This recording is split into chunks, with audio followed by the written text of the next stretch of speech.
One of the things I think a lot of people need to understand is we aren't a museum piece. The Inupiaq people are a living people and a living culture. Even though we're in northern Alaska, which covers this vast area from Nome all the way over the Canadian border, is that there's this extreme value of interconnectedness and interdependence. It's a hunting society, a gathering society from thousands of years. This is what creates our culture.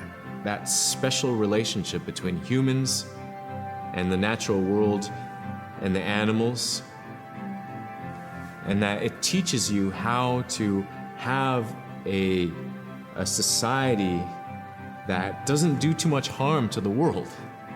Love and respect for nature, for one another, for our elders. Very, very fundamental value, key to life. Our values are something that bind us all. The importance of sharing with one another, the importance of spirituality, and the connection to the land, our traditions, how we hunt, sharing of stories and songs and dances. I'm Inupiaq. I'm from the Arctic Ocean. I am Inupiaq. It's very important to me. It's who I am as a person. And we're very proud of who we are, and we want to continue that.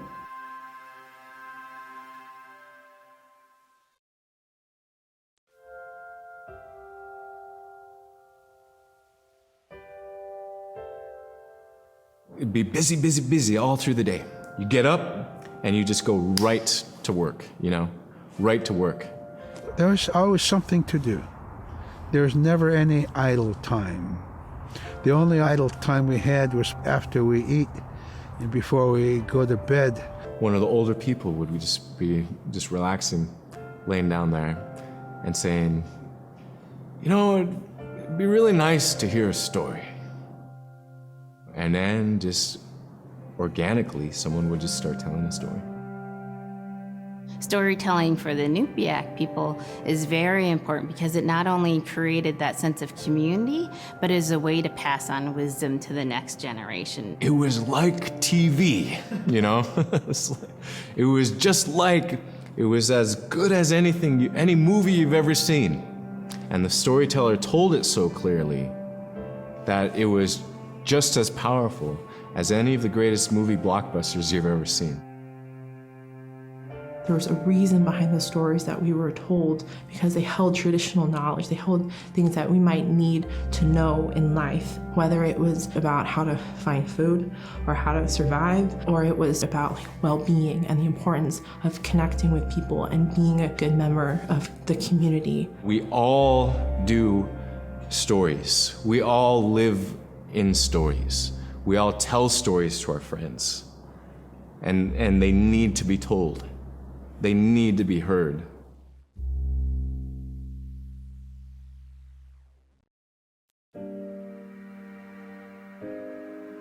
So scrimshaw is this really beautiful method of art that's done either on baleen or ivory, and traditionally it was used to tell stories. Each etching is telling a story of some event. Caribou hunting was taking place. This is what was going on. War began around this time, and so it sort of gives you a timeline of history through etching. An elder or the person who carved it would literally be able to read the scrimshaw story. They're like reading a book, in a way. A lot of the storytelling traditions would be things that after the storytelling was done, we'd just rely on the next person telling it. And so scrimshaw is a very important way for Alaskan Native people to record their history.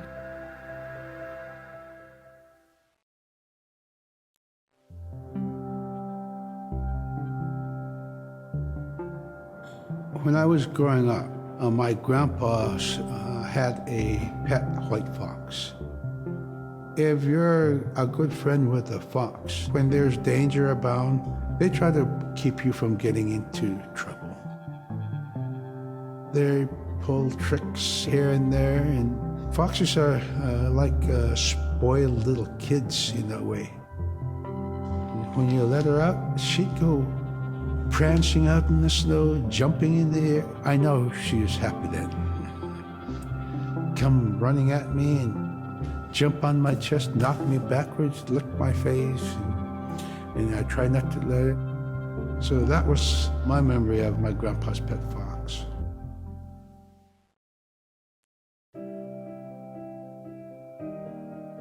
Caribou was, it provided for us in many ways. Our clothing in those days was made of all caribou skin. I grew up wearing caribou bands, mittens, caribou skin mattress, blankets. Some people had boots that were made with wolf leggings, sealskin sole bottoms. Baleen was shaved to make insoles. They kept us quite dry and warm as well. But the caribou skin clothing was the best. We would get as many yearlings as we could for our outer clothing. And for a heavy winter, we would get caribou in February or March because the hair was the longest and the skin was the thickest, and we would use those for our winter gear. With that stuff on, you could sleep outside in 50 below and it wouldn't bother you a bit.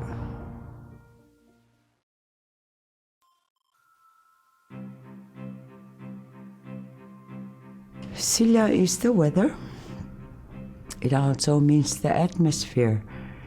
Here's the nuna, or the land, and it's anything from the land into the moon, the sun, the stars. That's SILA. It's a very spiritual, and we have a relationship with SILA. SILA has a soul in the same way we do as people, in the same way animals do.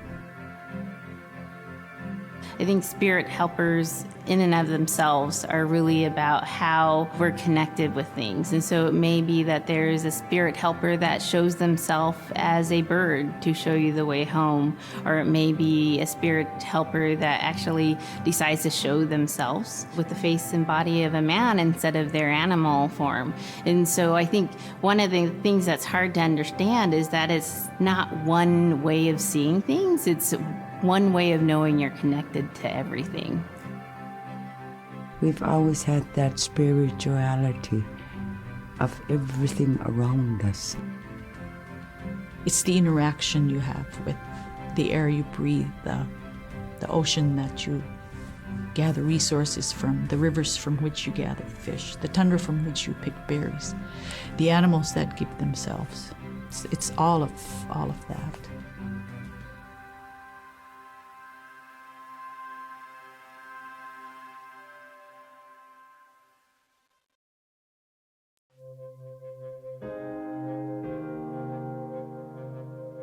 In the winter, when we were traveling, we didn't build sod houses, we built snow houses.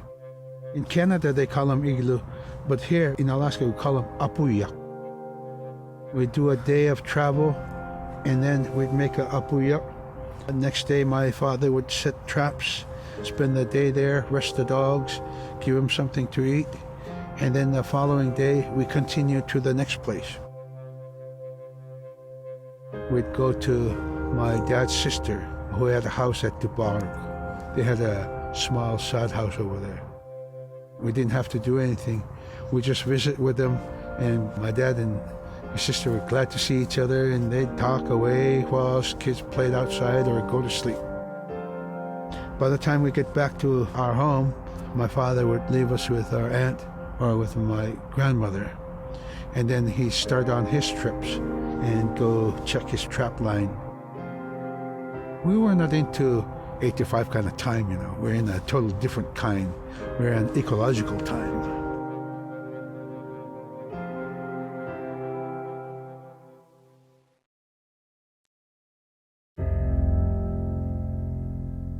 Drum is something that's common to all cultures in Alaska. All cultures have a drum that may have some stylistic differences or differences in the materials that it's made, but it's still a recognition of life and vitality, and the drum mirrors the heartbeat. And when you continue drumming soon, it will be in line with your heartbeat, because that's what it's supposed to be, the heartbeat of the community, and it symbolizes vitality. And it's the most tremendous feeling to be in a room and to have one long row of all the drummers and to have that feeling of unity, everyone beating in harmony, the drum beat in unison. It's the most beautiful feeling. And to know that you're connected, you're on the land that you are connected to. And even if you grew up outside of the community, that which is in you comes from this area. And it's the greatest feeling.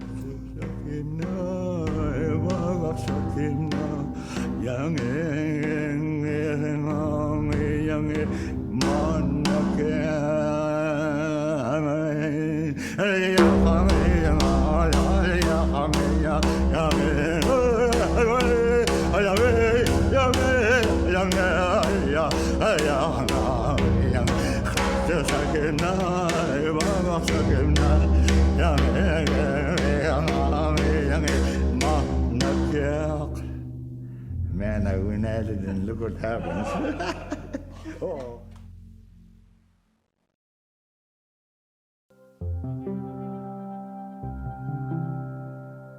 They're just like other people. They just happen to be very small and extremely strong. These are stories that are common throughout Alaska. It's normally that people are in a size from your elbow to the tips of your fingers, and they possess superhuman strength. So they may be tiny, but they can carry a whole caribou. And if you go up north and you talk to a number of the people in the community, they'll talk about having seen the little people. There's a place at home that we know, but we don't profess it to anybody. But it's not like the boogeyman. They can be mischievous, they can be ornery, or they can be helpers. And every now and then, we might have the opportunity to see them, especially if they want us to see them. The fact that it's across Alaska really tells you something about our history and how we interacted with nature around us.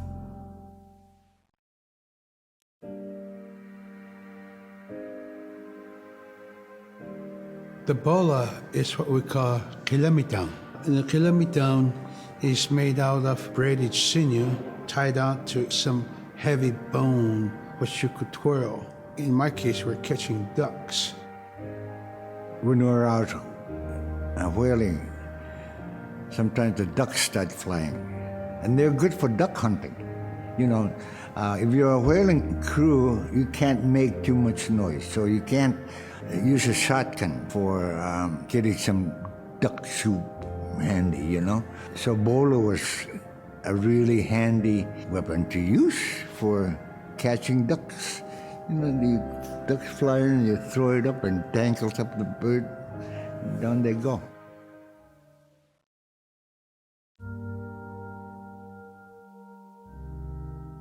The scaredest I've ever been, I was 12 years old. We floated out on a piece of ice while we were duck hunting. It was a bluebird day, just clear blue skies. And there was 3 of us, myself, my brother, and my dad. Next thing you know, we see this dark shadow on the ice. We look and it goes behind us. So we all jumped up, startled, and my dad, he started running. We got back to the ridge there. The ice had fractured, cracked, and broke off, and we were floating away. We were drifting. It was close enough to where my dad would have made it. He stopped and he thought about throwing us across, and if one of us was on the other side, we would be split up. So he stopped, and he just so happened to have a cell phone on him. 911 didn't pick up. That's the worst feeling in the world right there. 911 did not pick up. So he left a message because they record their calls. Once he had relayed that information, his cell phone died. That was the scariest moment I've ever had in my life. We were floating away and I thought we were left for dead. He kept calm during this situation. He's bringing out everything positive in this case. You know, I'm crying, my brother's freaking out. It went from clear blue to dense fog. Within a couple hours, we heard the chopper flying around, so they must have gotten our message. We thought we were saved, and then the chopper sound went away. So we lit some of the sled on fire. It's plastic. We thought black smoke in the fog would create some kind of marker. Chopper pilot had mentioned when we got rescued, you could see a glow in the fog, and he slowed down there, and sure enough, as soon as he slowed down, we got within visual. That was definitely the scariest moment of my life, was floating away and not knowing what the outcome was going to be.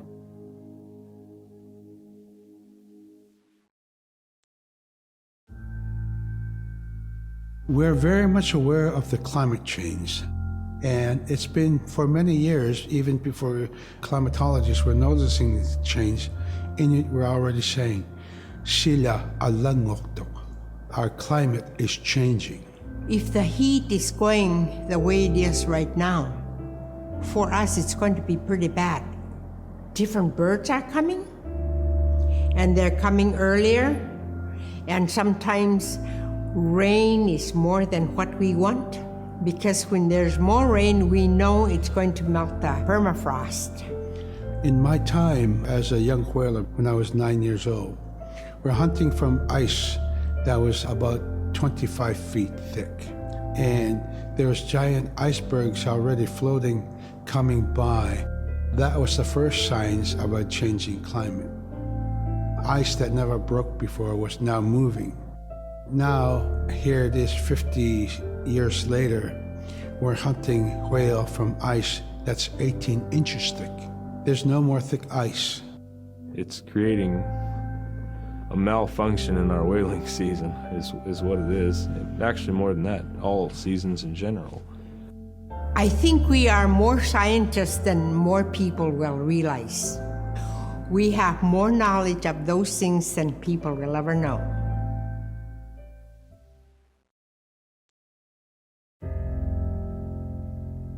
My brother was out seal hunting. He got attacked from behind and managed to grab his knife and save himself. When he came to realize, oh no, it's a mother. We've always known traditionally that we avoid killing a mother. It's always been sacred to us to protect them. He had to present himself to the council, and so he was given the job to mother the baby, and we kept it.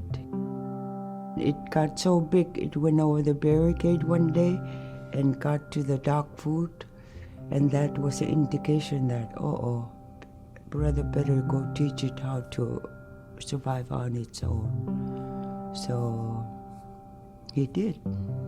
I really got attached to the bear because I more or less grew up with it. And some days when brother took him walking, once in a great while he'd put me on the bear and I would ride on it like a horse. I was just happiest little girl in the world.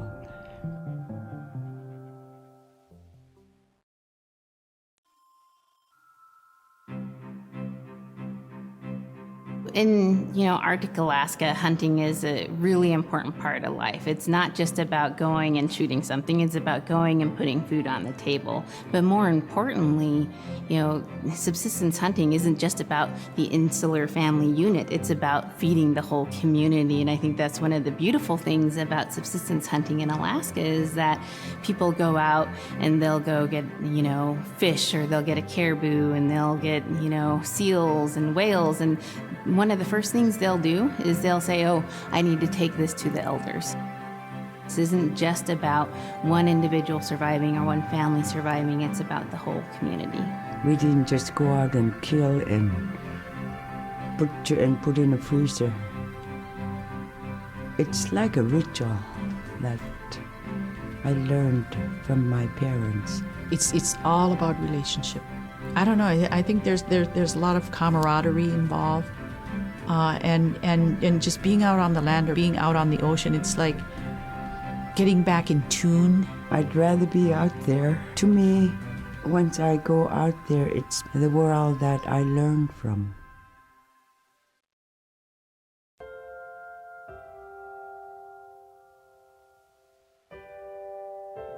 Now we spend all our time out in nature.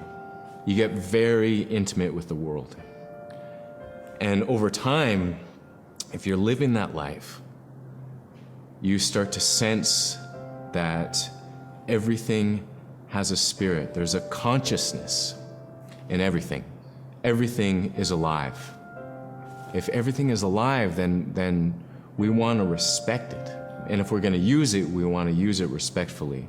What I try to tell my nephews and nieces, you know, you love to hunt, you have to take care of the animals that you catch, preparing the food and eating the food that you catch. Water provides you. The ice brings you life. It provides all those things that you need to be a part of your life. That was something I grew up with. I grew up respecting the animals. I grew up respecting the land. And that, to me, that is why we as Inupiaq, as an Inupiaq culture, as an Inupiaq people, is why we're so successful.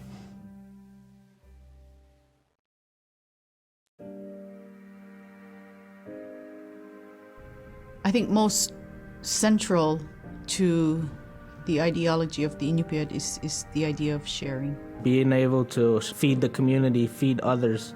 That's why we hunt. You know, in the old days, that's what you needed to survive, you know. The sharing is important because it's how the community survives together collectively. We just give. That's how I grew up. That's the way I'm always gonna be.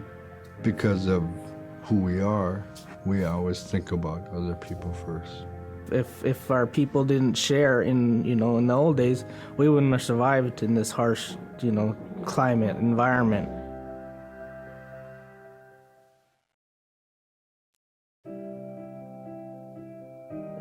We have Big Diamond, Little Diamond, and King Island. And in those three islands are the stepping stones to get to America. So King Island is this absolutely beautiful place off the coast of Alaska. And if you can imagine being on this really kind of rocky island that kind of shoots up from the water to these cliffs, and then all of a sudden you see these stilts, and then you look up and there are these houses. They were built on the cliff up high because of the ice. Being an island in the Bering Sea, you have ice that's being pushed by the winds onto the island. So it's going to pile up 50, 60 feet high. Structures are still there today, and people have returned to King Island. It's a growing community as the people return back to their island.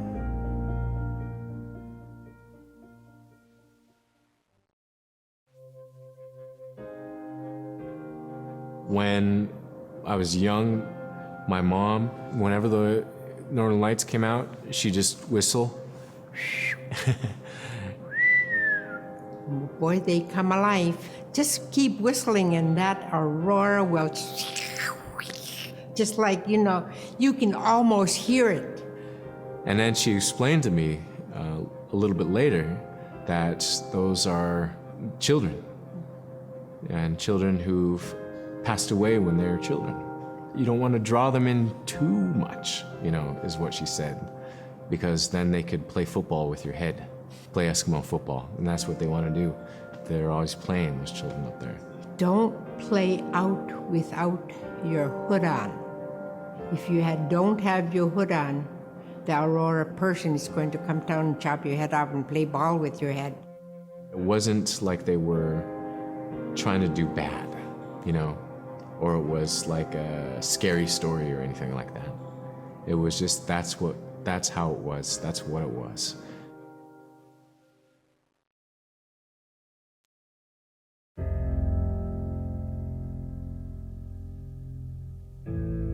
In the month of November, there's no sun.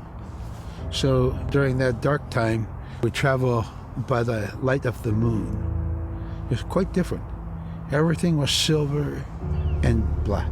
Toward the horizon, we could see where caribou are because their body heat flowing upward, and we could see it glowing in the moonlight against a dark horizon where there's no stars. If somebody yelled, you could know who yelled from where the sound came from but specifically for that cloud of their breath went up and it glowed in the moonlight. So that was a good time to travel. It was very surrealistic. And so things that were dark objects look very close, and white objects look very far.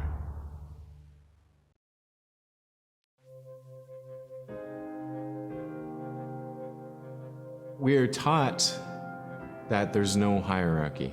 It's not everything else and then man, humans on top, and they're separate from everything.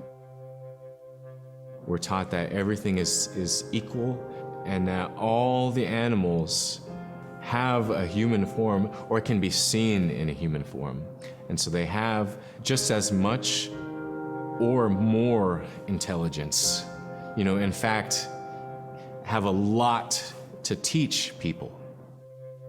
And so that's how these transformations can happen. It's if the animal wants you to see it in its human form. There's a story where a man comes up to an ice hole and then realizes there's another man in his parka that's got stuck in the net, and is just stuck like that. Oh, can you let me out? Please help me, And so then he lets the man out, but then realizes that was actually a seal. That was a seal man. And just because that seal wanted that help, that seal allowed itself to be seen in human form.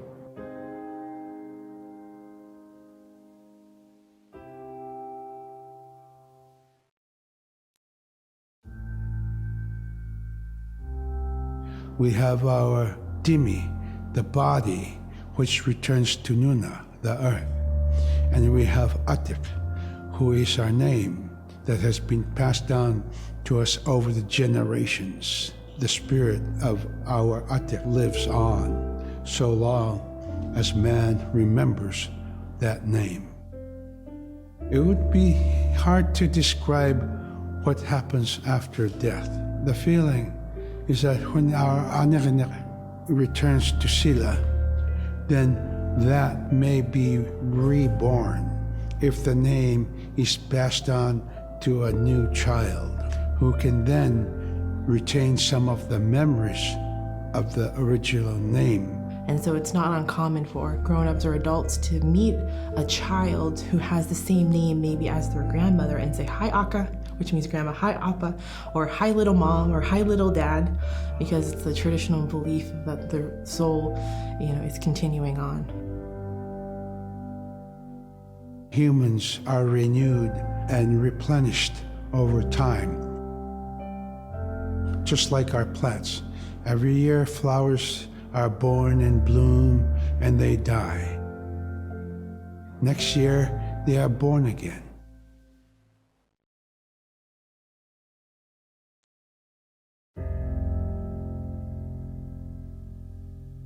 So a recurring type of character in Inupiaq stories is the manslayer. And the manslayer is kind of this bad guy. And I think really what's at risk when the manslayer comes into story is the livelihood of individuals and the whole community. And so the manslayer is really used as a way to say, don't act only for yourself, always hold the community in your heart. Oftentimes in these stories, there is one person that will stand up. And what this humble person will represent, who faces that manslayer, is a return to order, a return to true living in the community. And it just takes that one person. It could just be that one person that can help to change everything. Because everyone wants to live a good life. Everyone wants to have a good community.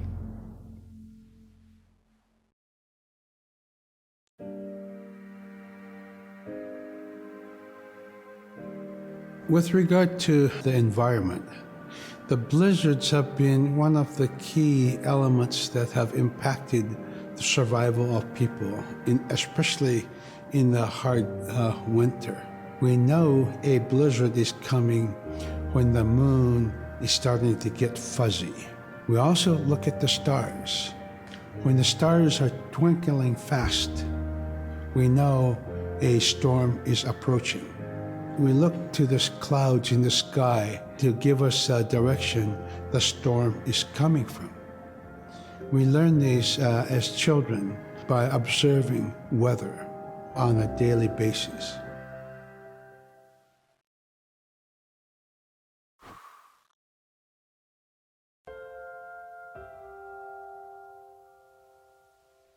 With the story of KUNUUKSAAYUKA, told by Robert Cleveland, it's just a masterwork. It's a well-known story among the Inupiaq people, and in our case, of producing a video game that really reflects indigenous heritage. It captures the imagination, and it's something that you have a very specific kind of task to do. There's a blizzard, you know, and it is just a non-stop blizzard that is overpowering the people. And there's one man that wants to figure it out. And in our case of the story, it's a girl that wants to find the source of that blizzard. The blizzard man, it's like that is the physical embodiment of an element of nature. And so there's a person that needs to go up and take away that's chipping away that snow. In that community, the person least expected is the one who stands up and makes the difference. Humility is something that we value, and where that comes from is the idea that you are not the biggest thing in the world. And when you live in an extreme environment like where the Inuit reside, you're at the whim of the environment, of the climate, of the animals. You can be as prepared as you can, by learning from your elders, but you're not the biggest force in the world.